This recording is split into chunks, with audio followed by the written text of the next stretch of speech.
Hello students, कैसे हैं आप लोग। आज मैं बात करूंगा कि वैसे स्टूडेंट जो 12th का एग्ज़ाम दे चुके हैं, ये 12th का एग्ज़ाम पास कर चुके हैं, वो ये डिसाइड नहीं कर पा रहे हैं कि वो अपना कैरियर किस फील्ड में बनाए।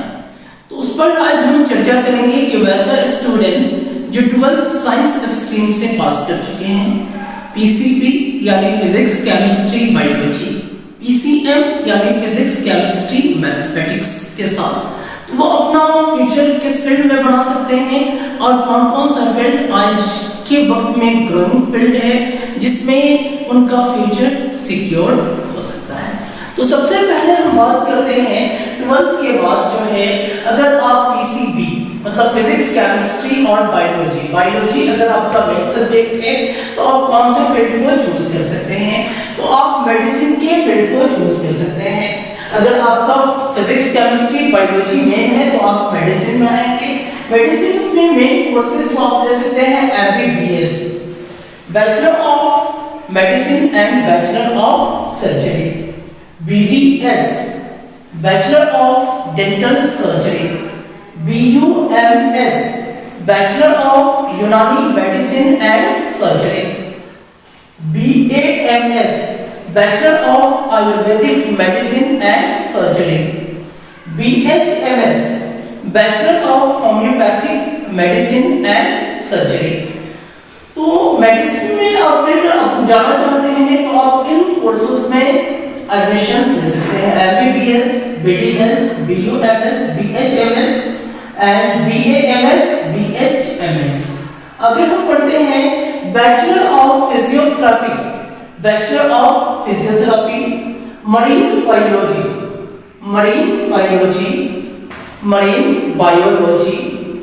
Biophysics, bachelor in plant biology and plant biotechnology.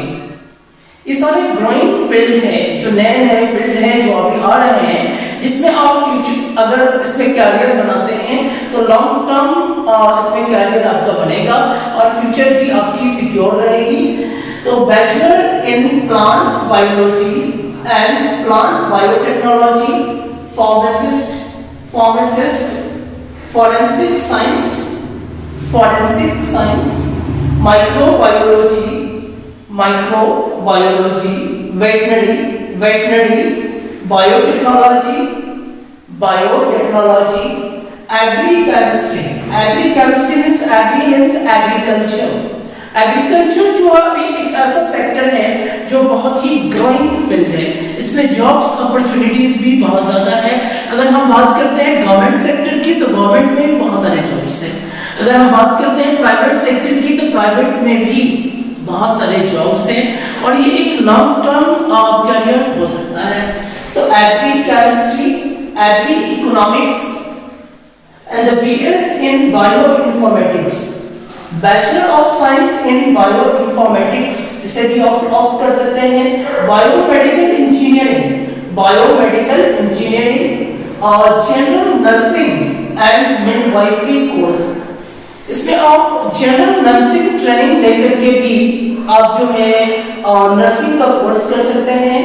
Bachelor of viticulture भी एग्रीकल्चर का ब्रांच है जिसमें आप विटिकल्चर के कोर्स भी कर सकते हैं और ये भी जो है एक ग्रोइंग फील्ड है जिसमें आप अपना करियर बना सकते हैं। तो हमने जो बात किया कि वैसे स्टूडेंट जो पीसीबी लेकर के पढ़ाई कर रहे हैं वो अपना करियर ऑप्ट कर सकते हैं MBBS, BDS, BUMS, BHMS and BAMS, bachelor of physiotherapy, marine biology, biophysics, bachelor in plant biology and plant biotechnology, pharmacist, forensic science, microbiology, veterinary, biotechnology, agri chemistry, agri economics, bachelor in bio informatics, biomedical engineering, general nursing, midwifery course, general nursing and midwifery course, bachelor of viticultures. अब हम बात करते हैं कि वैसे students जो 12th science PCM group से पास किए हैं, फिजिक्स केमिस्ट्री एंड मैथमेटिक्स, तो फिजिक्स केमिस्ट्री एंड मैथमेटिक्स अगर मेन है तो वो इंजीनियरिंग फील्ड को ऑप्ट करेंगे। इंजीनियरिंग में वो कर सकते हैं B Tech, bachelor of technology, BE bachelor of engineering, B Arch bachelor of architecture, bachelor of architect. तो वो जो है इन फील्ड को चूज कर सकते हैं। Aeronautics, BCA bachelor of computer applications, BTech IT bachelor of technology IT information technology या data scientist, aerospace engineering, automobile engineering, ceramic engineering, chemical engineering, civil engineering, communications engineering, construction engineering, electronic and communications engineering, environmental engineering. तो वैसे students जो 12th science में mathematics लेकर के जो पढ़ाई किए हैं वो अपना करियर चूज कर सकते हैं।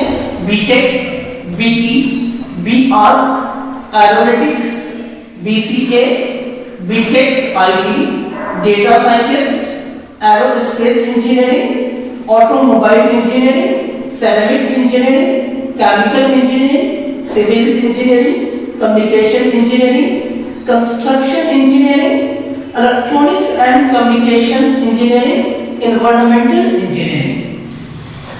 हमने बात की है ये सारे जो जितने भी कोर्सेज हैं ये सारे जो है आपकी करियर ओरिएंटेड कोर्स है। इन कोर्सेज को आप करते हैं तो इसके बाद आपका फ्यूचर सिक्योर होता है।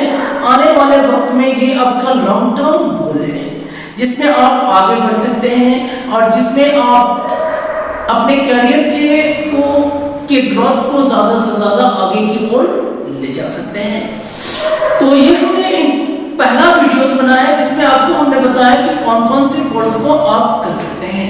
इसके बाद दूसरे वीडियो में हम बात करेंगे कि ये कोर्स आप कहां से कर सकते हैं, इसके लिए क्या क्या एलिजिबिलिटी है, इसमें आपको कितने फी लगेंगे और इसको करने के बाद आप जॉब कहां कर सकते हैं और उसके बाद जॉब्स करने के बाद आपको क्या क्या अपॉर्चुनिटीज मिल सकते हैं और इसके बाद जो है कंप्लीट करने के बाद आप कितना कमा सकते हैं। इन सब पे हम चर्चा करेंगे और डिटेल्स में। ये हम आज साइंस ग्रुप्स पे बात किए हैं। इसके बाद हम कॉमर्स ग्रुप पे हम बात करेंगे। ये कॉमर्स लेने के बाद स्टूडेंट्स कौन से कोर्सेज को कर सकते हैं। उसके बाद हम बात करेंगे कि आर्ट्स लेने के बाद आप कौन से कोर्सेज को कर सकते हैं। उसके बाद हम आपको डिटेल में बताएंगे कि ये कोर्स आप कहां से कर सकते हैं, कैसे कर सकते हैं, कितना टाइम लग सकता है, इसमें आपको कितना फी देना होगा और इसकी करने के बाद आपकी अर्निंग क्या होगी और इसके बाद आपका फ्यूचर ग्रोथ क्या होगा, इस पर हम डिस्कस